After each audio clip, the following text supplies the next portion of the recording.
Jadi, sejarah perkembangan musik barat itu dibagi menjadi 6 zaman. Zaman pertama itu namanya zaman kuno. Dia sekitar tahun 180.000 sampai dengan 100.000 sebelum yang lalu dan dikenal dengan kehadirannya Homo sapiens. Alat musik pertama dan tertuanya itu diduga berasal dari zaman prasejarah yaitu flute yang terbuat dari tulang paha beruang. Terus ciri-cirinya itu berupa melodi yang dinyanyikan tanpa iringan musik. Jadi biasanya vokal doang. Terus tekstur lagunya bersifat sakral karena bertujuan untuk meningkatkan mutu dalam ibadah keagamaan. Jadi biasanya mereka gunain itu buat tradisi-tradisi mereka waktu itu. Upacara-upacara keagamaan, terus ritme lagunya sangat fleksibel dan musiknya ini hanya mengandalkan improvisasi. Tokoh yang terkenal itu adalah Gregorian. Zaman yang kedua namanya zaman Renaissance. Sekitar tahun 1500 sampai dengan 1600 Masehi.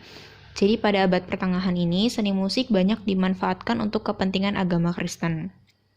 Nah, pada zaman ini, musik itu digunakan sebagai percintaan dan keperwiraan dipengaruhi oleh penemuan-penemuan baru di berbagai bidang.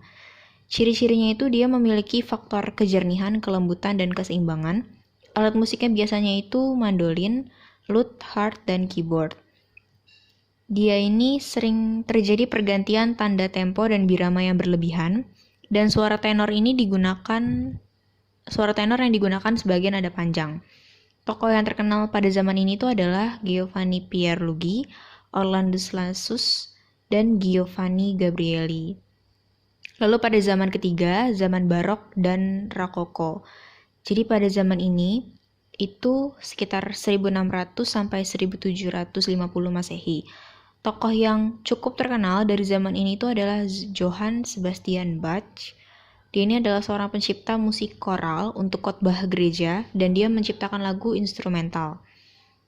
Terus banyak diikuti oleh seniman-seniman lain. Ciri-cirinya itu adalah alat musik yang digunakan, ada flute, hobo, bason, keyboard, dan alat musik petik lainnya. Dia menggunakan ritme yang cukup bebas, melodi yang digunakan, teknik repetisi, serta teknik modifikasi dari motif asli, dan tekstur bentuk homoponik alat musik basso atau figur bass.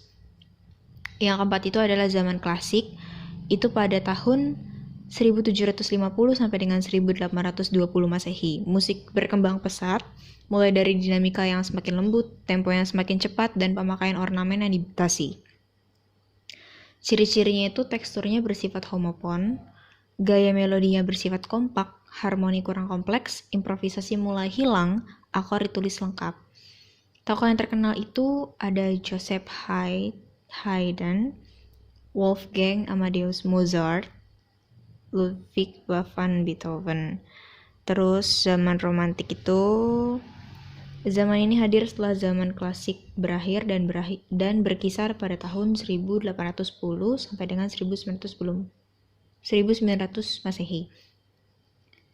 Pada zaman ini, perasaan dan sifat subjektif dikedepankan dalam bermusik. Jadi ciri-cirinya itu adalah biasanya penyajiannya tunggal diiringi oleh piano. Orkestra zaman romantik mulai didominir alat musik gerak dan alat musik pukul. Pembuatan partitur selalu dilengkapi tanda-tanda tempo, berbagai modifikasinya serta tanda-tanda ekspresi. Melodi untuk vokal sangat dipengaruhi oleh gaya pembuatan melodi instrumen. Tekstur zaman romantik sebagian besar berbentuk homoponik. Tokoh yang terkenal itu ada Felix Mendelssohn, terus ada Richard Wagner, dan lain-lainnya. Terus zaman impresionisme. Ciri-cirinya ini alat musiknya flute dan klarinet dan selalu diarahkan untuk suara rendah. Alat musik violin untuk suara tinggi, terus ada alat musik trompet, hoin, celesta, dan glockenspiel untuk memainkan lagu pendek. Ditandai dengan akor-akor paralel, penggunaan melodi dan tangga nada dipengaruhi oleh alat musik gamelan. Tokoh yang terkenal adalah Achille Lauro Debussy.